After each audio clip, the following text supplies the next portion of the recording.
오늘 저는 읽으신 본문의 말씀을 가지고 죽음의 능력, 부활의 영광, 죽음의 능력, 부활의 영광, 이러한 제목을 가지고 함께 은혜를 나누어 보고자 합니다. 오늘 본문은 베드로와 요한이 성전으로 올라가는 길에 나면서부터 걸을 수 없던 사람을 예수 그리스도의 이름으로 일으키는 장면을 그리고 있습니다. 이를 지켜본 많은 사람들이 엄청나게 놀라움에 베드로 요한을 경건한 눈으로, 경이로운 눈으로 쳐다보았고, 베드로가 그들에게 이 사건의 의미를 해명하기에 이르게 됩니다.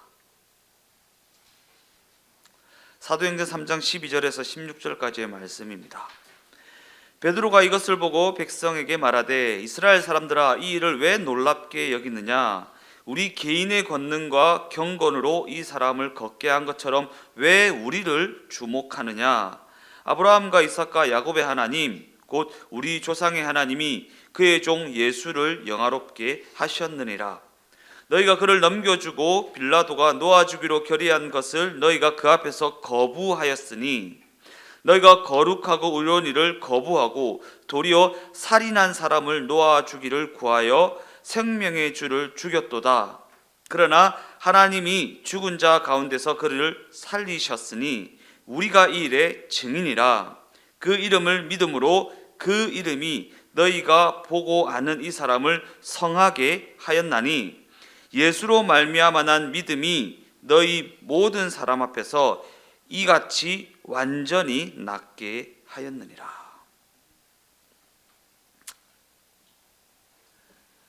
베드로는 이스라엘 백성들의 거부함으로 말미암아 예수님께서 죽으셨고, 죽으신 그 예수님을 하나님이 살리셨으며, 예수의 그 이름이 나면서부터 걷지 못하는 이 사람을 완전히 낫게 하였다고 선포하고 있습니다.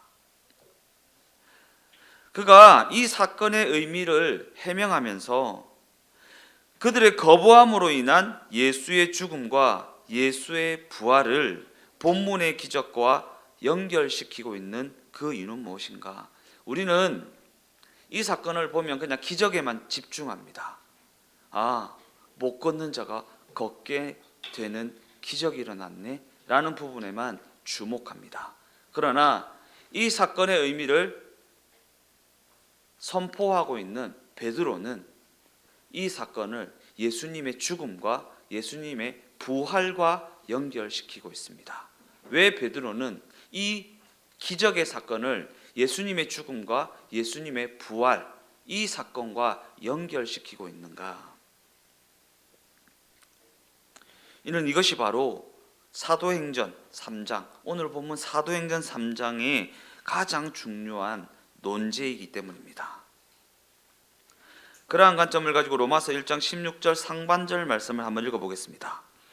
내가 복음을 부끄러워하지 아니하노니 이 복음은 모든 믿는 자에게 구원을 주시는 하나님의 능력이 됨이라. 사도 바울은 이 복음이 하나님의 능력이라고 선언하고 있습니다. 우리가 능력이라는 부분을 떠올려 보면 예수님의 죽음을 떠올리게 됩니까? 아니면 오늘 본문이 기록하고 있는 걷지 못하는 자를 일으키신 기적의 사건이 떠오릅니까? 후자의 경우일 것입니다. 예수님의 죽음보다 못 걷는 사람을 걷게 한 이 사건이 하나님의 능력처럼 여겨질 때가 더 많이 있다라는 것입니다. 어쩌면 그 마음속을 파고 들어가 보면 우리가 그것을 원하고 있기 때문일지도 모르겠습니다. 걷지 못하는 자가 걷게 되고, 문제가 있는 자들이 문제가 해결되고, 이런 기적을 우리가 더 원하고 있기 때문에 그 기적을 하나님의 능력이라고 생각할 때가 더 많이 있다라는 것입니다. 그리고 일반적으로 죽음을 능력이라 여기는 사람은 없기 때문입니다. 그러나 우리가 사도행전의 증언을 따라가다 보면 죽음이 능력이 된다라는 사실이 무슨 의미인지 이해가 되기 시작합니다. 사도행전을 따라가다 보면 죽음이 능력이다. 죽음이 능력이다. 이게 무슨 의미인지를 이해할 수 있다라는 것입니다. 그러한 관점에서 사도행전은 부활하신 예수께서 제자들을 향해 아버지께서 약속하신 성령을 기다리라는 그 말씀만 남기신 채 승천하신 상황, 곧 예수님이 부재하신 상황을 통해 시작되고 있습니다. 그리고 예수께서 제자들과 더는 함께하지 않으시는 그 상황 가운데 예수님을 대신하여 성령이 임하십니다. 이처럼 우리가 살펴보고 있는 사도행전은 1장에서는 예수님의 부재를, 2장에서는 성령의 임재하심을, 그리고 3장, 오늘 본문 3장에 이르러서는 기적의 사건을 그 내용으로 다루고 있습니다. 앞서 살펴보았던 것처럼 사도행전 2장이 증언하는 성령의 강림하심은 요엘서 2장이 증언하는 예언의 성취라고 했습니다. 그리고 그 예언은 말세를 증언하고 있다라고 했습니다. 그저 그냥 성령의 오심을 증언하고 있는 것만이 아니라 그 예언의 전체적인 내용은 그 중심에 말세를 증언하고 있다라는 것입니다. 말세, 곧 이 세상 역사의 끝이 도래했다라는 것입니다. 그리고 그 말세에 하나님이 그 영을 남종과 여종에게 부어 주실 것이라는 약속입니다. 그러니까 말세에 내가 내 영을 내 남종과 여종에게 부어 줄 것이다 라는 그 예언이 성취된 것을 보면 말세가 시작되었구나, 말세가 세상 끝이 이제 시작되었구나 라는 것을 우리가 알 수 있다라는 것입니다. 그래서 그러한 관점에서 성령을 부어주신 그 사건은 말세 끝, 곧 이 세상의 역사가 끝이 다가오고 있다라는 증거가 되는 사건이라고 했습니다. 이 세상 역사가 끝이 다가왔다라는 증거. 말세, 곧 이 세상의 끝이 도래했다라는 성경의 증언은 매우 충격적인 선언입니다. 이 세상의 끝이 실감이 안 나시죠, 그죠? 예. 근데 성경을 읽다 보면 이 세상이 끝이 도래했다라는 것을 지난주에 표현했던 것처럼 느낌적인 느낌으로 우리가 알 수 있습니다.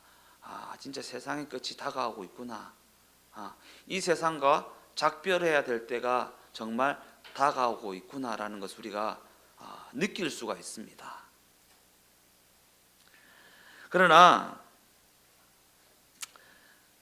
보통 세상과 역사를 바라보는 대부분의 사람들의 관점은 무한히 반복되는 무상한 것이라는 관점을 가지고 있습니다.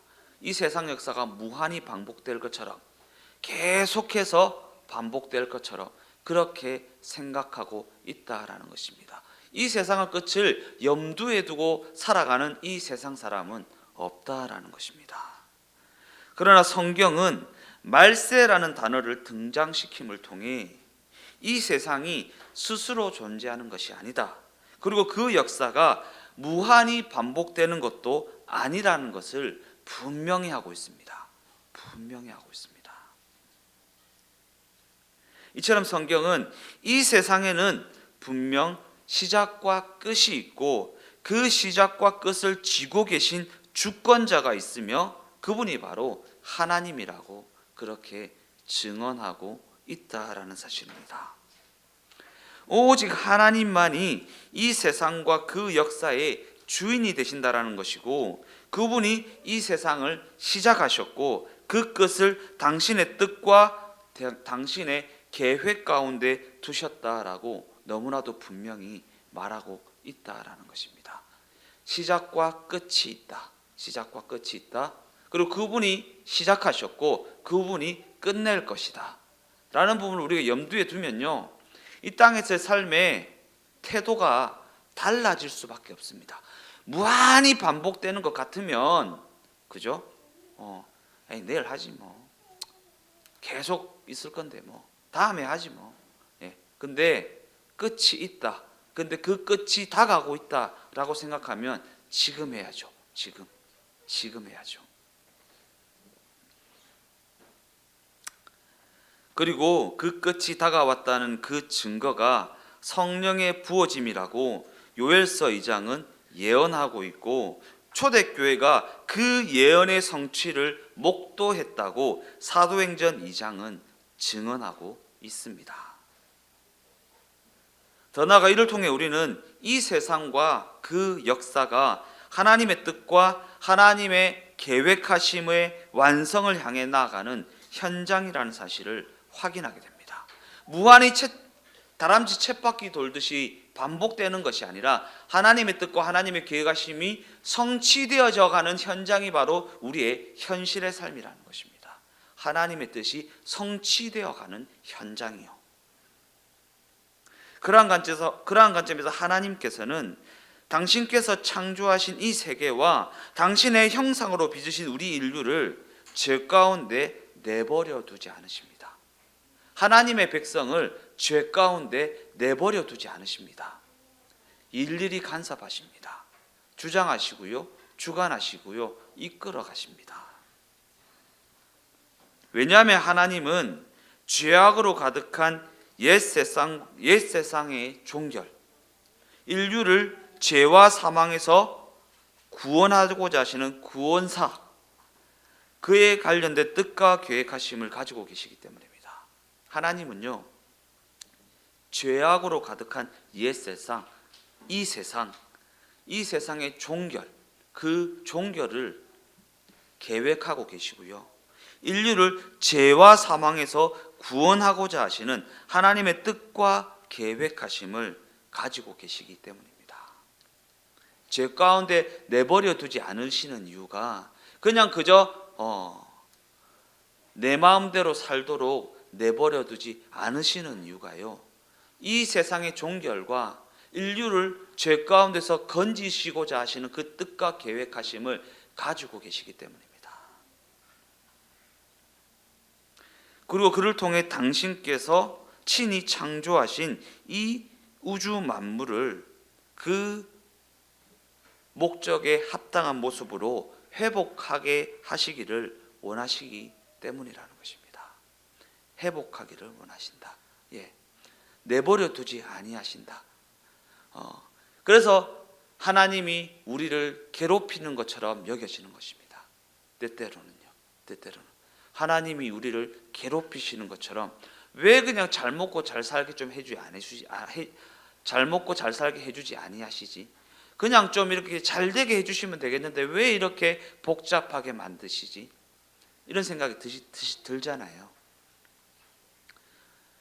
그 이면에는요, 하나님이 창조하신 그 모습 그대로 우리를 회복하시기를 원하시기 때문이라는 것입니다. 그러한 회복을 위해 이 땅 가운데 예수 그리스도를 보내주셨고, 그 사역을 마치신 예수 그리스도께서 부활 승천하시자 그를 대신하여 성령을 보내어 주셨다라는 것입니다. 그래서 그 성령께서 우리의 삶에 일일이 간섭하시는 것입니다.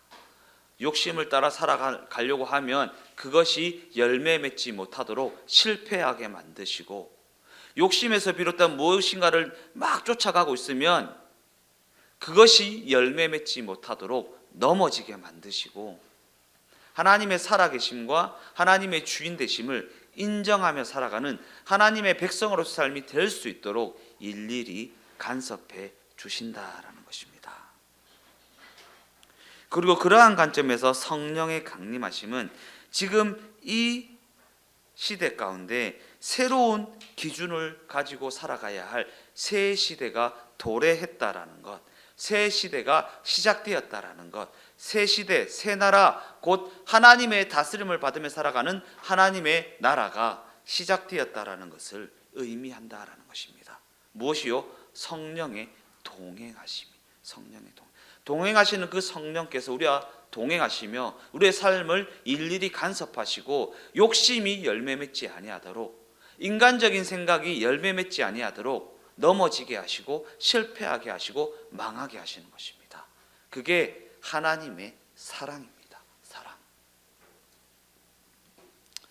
이와 같은 관점을 가지고 오늘 본문 사도행전 3장으로 돌아가서 기적에 대한 베드로의 설명, 곧 그 해명을 다시 한번 살펴보도록 하겠습니다. 사도행전 3장 16절 말씀입니다. 그 이름을 믿음으로 그 이름이 너희가 보고하는 이 사람을 성하게 하였나니 예수로 말미암아 난 믿음이 너희 모든 사람 앞에서 이같이 완전히 낫게 하였느니라.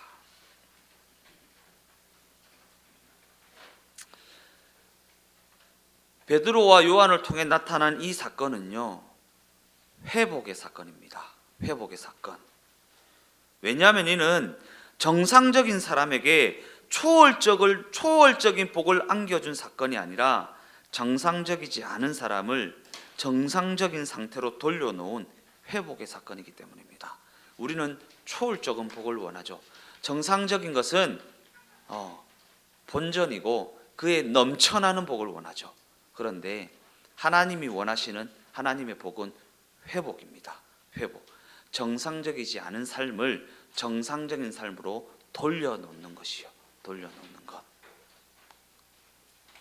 그와 같은 관점에서 예수님께서 이 땅에 오신 그 성육신의 사건은요, 우리가 자초한 멸망과 우리가 자초한 실패, 그로 말미암아 이르게 된 그 사망의 자리에 하나님께서 독생자 예수 그리스도를 보내셔서 우리를 원래 목적하신 하나님의 영광이라는 하나님의 자녀라는 신분으로 회복해 하신 사건입니다. 하나님의 자녀로 회복해 하신 사건, 그것이 바로 예수님의 이 땅에 오심입니다. 왜냐하면 하나님이 당신의 영광을 그 목적으로 삼고 지은 우리 인류를 그 목적에 합당하게 하나님의 자녀로 회복시키는 것, 이것이 바로 구원의 목적이기 때문입니다. 하나님의 자녀로 회복시키는 것, 그 목적에 합당한 하나님의 자녀로 회복시키는 것, 그것이 구원의 목적이다. 주중에 내드린 숙제 다 읽어보셨죠?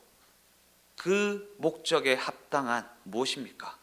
존재 자체적으로 하나님을 예배하는, 존재 자체적으로 행위적으로 하나님을 예배하는 것이 아니라 숨쉬는 것 자체가 하나님을 예배하는 삶, 숨쉬는 것 자체가, 존재하는 것 자체가 하나님을 예배하는 존재, 그것이 바로 그 목적에 합당한 하나님의 자녀의 신분입니다.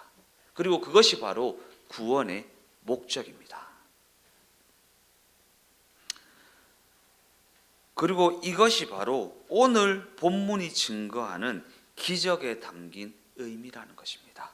정상적이지 않은 사람을 정상적인 상태로 회복시키는 것. 육신뿐만이 아닙니다. 육신뿐만이 아닙니다.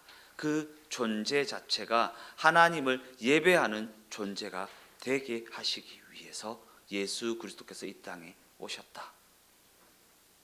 산 제물이 되셨다라는 것입니다. 즉 이는 더 가지고 더 잘되고 더 유능해지는 것과 관련된 능력이 아니라는 것입니다. 우리는 예수 믿어 복 받는다 생각하면 더 가지는 것을 떠올리고요, 더 잘되는 것을 떠올리고요, 더 유능해지는 것을 떠올립니다. 아니요, 존재 자체가 하나님을 예배하는 하나님의 백성으로 회복되는 것이 구원의 목적입니다. 구원의 목적이요. 이는 곧 하나님이 창조하시면서 품으셨던 원래 의도와 원래 목적에 합당한 온전한 인간으로 살게 하는 능력이요. 온전한 인간. 온전한 인간이 무엇입니까? 도덕적인 삶입니까? 윤리적인 삶입니까? 아니요. 하나님을 예배하는 삶. 그 삶 자체가 하나님을 예배하는 것이 되는 그 인생이요. 곧 하나님의 형상과 하나님의 성품에 참여케 하는 그 능력이 바로 하나님의 구원, 회복케 하는 능력이라는 것입니다. 그래서 우리가 예수 그리스도로 말미암은 구원과 그로 말미암은 종말을 이야기할 때에 이르게 되어야 하는 자리가 바로 회개의 자리입니다. 회개의 자리. 회개의 자리. 왜냐하면 우리는 멸망의 자리에 이를 수밖에 없는 너무나도 추악한 존재이기 때문입니다. 존재 자체가 하나님을 거부하고요. 존재 자체가 하나님을 부인하고요.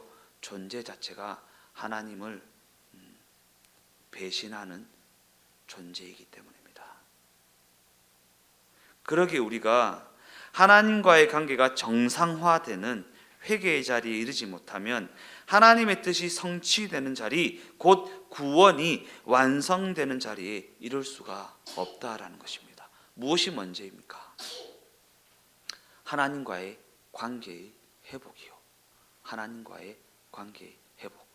하나님이 그것을 목적하셔서 독생자 예수 그리스도를 이 땅에 보내셨고요. 그를 십자가에 죽게 만드셨고요. 그로 말미암아 우리를 구원하셨습니다. 그로 말미암아 우리에게 하나님과의 관계가 회복되는 길을 열어 주셨습니다. 지금 무엇에 집중하고 계십니까? 문제 해결에 집중하고 계십니까? 아니요. 하나님과의 관계 회복이 우선되지 않으면 그 문제가 해결되면요, 또 다른 문제를 주실 것입니다. 또 다른 문제를 주실 것입니다. 우리가 문제 해결에 집중하거나 문제 해결에 심취하지 말아야 할 이유가 여기 있습니다. 그 문제가 해결된다고 끝이라고 생각해서는 안 됩니다.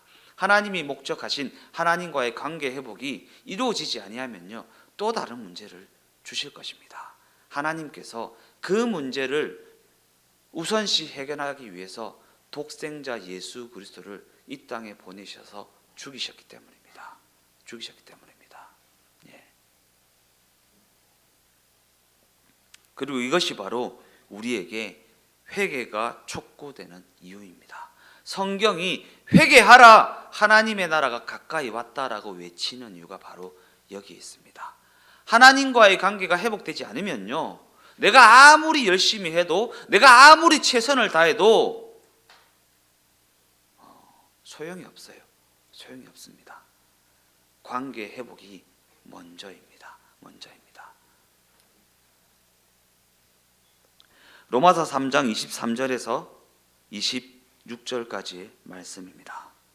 모든 사람이 죄를 범하였음에 하나님의 영광에 이르지 못하더니 그리스도 예수 안에 있는 속량으로 말미암아 하나님의 은혜로 값없이 의롭다 하심을 얻은 자 되었느니라. 이 예수를 하나님이 그의 피로써 믿음으로 말미암는 화목제물로 세우셨으니 이는 하나님께서 길이 참으시는 중에 전에 지은 죄를 관과하심으로 자기의 의로우심을 나타내려 하심이니 곧 이때에 자기의 의로우심을 나타내사 자기도 의로우시며 또한 예수를 믿는 자를 의롭다 하려 하심이라. 모든 사람이 죄를 범하였음에 하나님의 영광에 이르지 못하였다라고 합니다. 이는 모든 사람이 하나님이 창조하신 원래 목적에서 벗어나 있다라는 성경의 진단입니다. 성경의 진단입니다.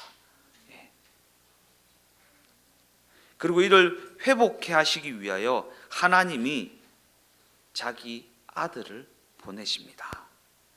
아들의 그 죽음이 스스로가 자초한 멸망과 심판에서 우리를 건져 구원에 이르게 합니다. 그리고 이 내용이 사도행전에서는 다음과 같이 표현되고 있습니다. 사도행전 3장 13절에서 15절 상반절까지의 말씀. 아브라함과 이삭과 야곱의 하나님 곧 우리 조상의 하나님이 그의 종 예수를 영화롭게 하셨느니라. 너희가 그를 넘겨주고 빌라도가 놓아주기로 결의한 것을 너희가 그 앞에서 거부하였으니 너희가 거룩하고 의로운 일을 거부하고 도리어 살인한 사람을 놓아주기를 구하여 생명의 주를 죽였도다.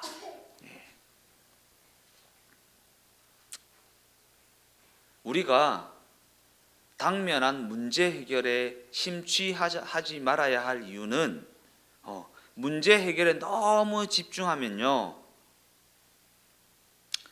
너희가 거룩하고 의로운 일을 거부하고 도리어 살인한 사람을 놓아 주기를 구하는 일이 우리에게 발생하기 때문입니다. 문제만 해결될 수 있다면 그까짓 것 죽이지 뭐. 죽이지 뭐. 문제만 해결될 수 있다면 하나님을 떠나 이 세상으로만 나가지 뭐. 문제만 해결될 수 있다면, 잘 먹고 잘 살 수만 있다면 그까짓 하나님 버리고 말지 뭐. 이들이 미련해서 그런 겁니까? 이 이스라엘 백성들이 미련해서 그런 겁니까? 아니요. 우리 마음 가운데도 그러한 유혹이 분명히 있습니다.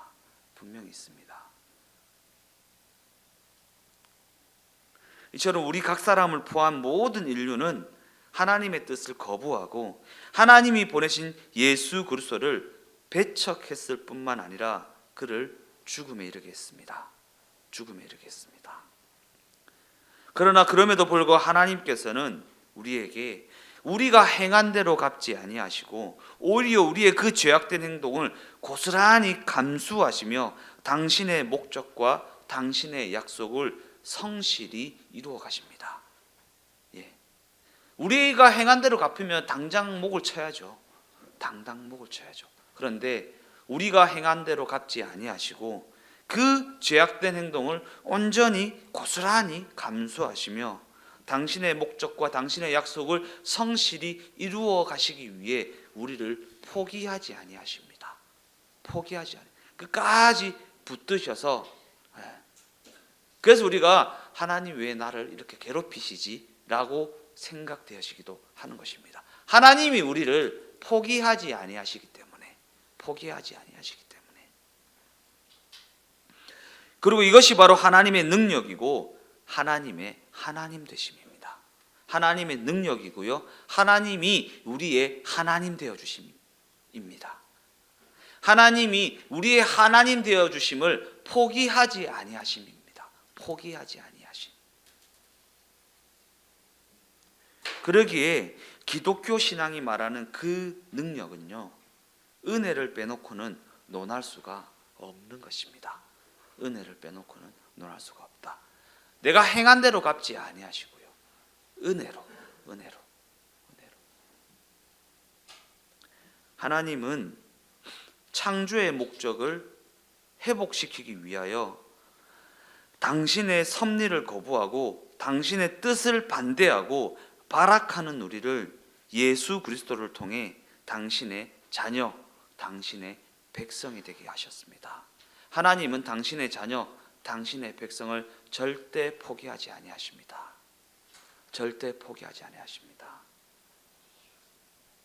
어떤 온전한 부모가 자녀를 포기할 수 있겠습니까? 절대 포기하지 아니하십니다. 그리고 오늘 본문에 기록된 기적의 사건이 바로 그러한 의미에서의 하나님의 능력이라는 것입니다. 전혀 기대하지도 않았고 전혀 바라지도 않았던 그에게 예수 그리스도의 이름으로 일어나 걸으라 라는 선언으로 그 삶을 회복하신 사건 말입니다. 회복시켜 주신 사건 말입니다. 이 회복의 사건은 우리 모두에게도 일어난 회복의 사건이기도 합니다. 우리 모두에게도 일어난 회복의 사건. 무슨 회복입니까? 하나님과의 관계의 회복이요. 하나님과의 관계의 회복. 구약 이사야서 53장을 보면 메시아에 관한 예언의 말씀이 기록되어 있는데, 이사야 53장 증언에 따르면 아무도 오신 메시아를 알아보지 못하였다라고 증언하고 있습니다. 이사야서 53장 1절에서 3절까지의 말씀입니다. 우리가 전한 것을 누가 믿었느냐? 여호와의 팔이 누구에게 나타났느냐? 그는 주 앞에서 자라나기를 연한 순 같고 마른 땅에서 나온 뿌리 같아서 고운 모양도 없고 풍채도 없은즉 우리가 보기에 흠모할 만한 아름다운 것이 없도다. 그는 멸시를 받아 사람들에게 버림받았으며 간고를 많이 겪었으며 질고를 아는 자라. 마치 사람들이 그에게서 얼굴을 가리는 것 같이 멸시를 당하였고 우리도 그를 귀히 여기지 아니하였도다. 하나님께서는 이 세상이 볼품없다 여기는 예수 그리스도의 성육신 곧 죽임 당하신 예수의 고난을 통해 일하셔서 인류의 구원을 이루셨습니다. 휘황찬란한 어떠한 보기 좋은 기적을 통해 인류의 구원을 이루신 것이 아니라 세상이 볼품없다 말하고 죽임 당하신 예수의 고난을 통해 일하셔서 인류의 구원을 이루셨습니다. 그와 같은 맥락에서 우리 모두에게도 그와 같이 일하셔서 우리를 회복시키십니다. 우리의 막막함, 우리의 실패, 한계에 갇혀 있는 우리의 실력 없음으로 능히 우리를 회복시킨다라는 것입니다. 우리가 원하지 않는 모습일 수 있습니다. 그냥 억만금을 던져주시면서 딱 회복시켜 주시면 얼마나 좋겠습니까? 그러나 우리의 막막함, 우리의 실패, 우리의 실력 없음을 가지고 우리를 회복시키십니다. 예수의 죽음이라는 능력을 통해 인류를 구원하셨던 것처럼 말입니다. 그리고 이것이 바로 나사렛 예수 그리스도의 이름으로 일어나 걸으라. 나사렛 예수 그리스도의 이름으로 모든 것을 할 수 있다라는 이 말의 근거입니다. 근거. 실패로도 회복해 하신다. 막막함으로도 회복해 하신다. 우리의 실력 없음을 가지고도 능히 회복해 하신다라는 것입니다.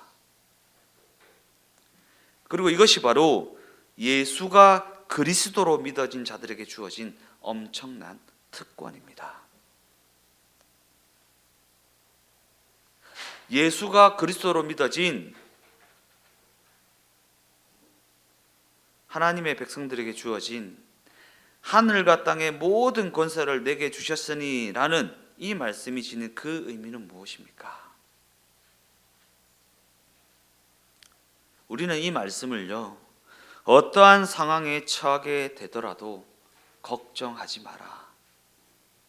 혹여나 땅끝까지 쫓겨나는 자리에 처하게 될지라도 내가 너희와 항상 함께 있다. 그러니 걱정하지 마라. 상황 때문에, 환경 때문에, 여건 때문에 걱정하지 마라 라는 말씀으로 읽어낼 수 있어야 한다라는 것입니다. 왜요? 함께 있다. 내가 동행하고 있다 라는 약속이기 때문입니다. 그러한 관점에서 우리로 자신의 존재를 확인하게 하는 것은 이 세상이 아닙니다. 이 세상이 아닙니다. 이 세상의 성공으로 내가 구원받았다는 것을 확인하게 되는 것이 아닙니다. 문제가 해결되는 것을 보고 내가 구원받은 하나님의 백성이라는 것을 확인하게 되는 것이 아니라는 것입니다. 이 세상은요, 예수를 알아보지 못하여서 그를 조롱하고 그를 멸시하고 그를 십자가에 못 박았습니다. 그러기에 이 세상을 통해서 우리가 구원받은 하나님의 백성이라는 것을 확인하게 되는 것이 아닙니다. 예수님은 십자가에 못 박혀 죽으셨지만 그 죽음으로 끝이 나지는 아니하셨습니다. 왜냐하면 하나님은 그의 죽음을 통해 당신의 영광과 당신의 목적과 당신의 성실을 보이셨기 때문입니다. 그 죽음을 통해 그리고 그를 통해 예수가 믿어진 우리로 하여금 어떠한 상황과 어떠한 환경과 어떠한 여건 속에서도 허락하신 그 믿음으로 말미암아 하나님의 영광이 될 수 있는 길을 열어 놓으셨기 때문입니다. 허락하신 믿음을 통해 하나님의 영광이 될 수 있는 길을 열어 놓으셨다. 그리고 이것이 바로 예수의 부활이 우리에게 주는 하나님의 영광스러움입니다. 예수의 부활이 우리에게 주는, 예수의 부활이 무엇을 이겼습니까? 사망을 이겼습니다. 사망을 이겼습니다. 그러기에 사망 가운데 살아가는 우리에게 예수의 부활이 주는 의미는 무엇입니까? 그 사망을 통해서도 하나님은 얼마든지 하나님의 영광을 드러낼 수 있다라는 것입니다. 금과 은은 내게 없거니와 나사렛 예수의 이름으로 명하노니 일어나 걸으라.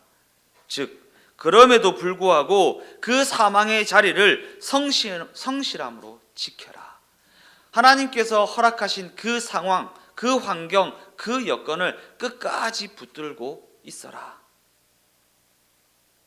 그럼에도 불구하고 성도라는 존재로 성실하게 존재하는 자가 되어라 라는 것입니다. 오늘 부활을 맞이한 우리 각 사람에게 하나님께서 이와 같이 말씀하고 계시다라는 것입니다. 내가 예수를 그 사망에서 살리심으로 말미암아 영광을 받았던 것처럼 그 사망에 처해 있는 너희 각 사람을 구원함으로 말미암아 내 영광을 취할 것이다 라는 것입니다. 하나님의 이 말씀에 믿음으로 반응하는 우리 주동행교회 각 사람이 되어지시기를 예수님의 이름으로 축원드립니다.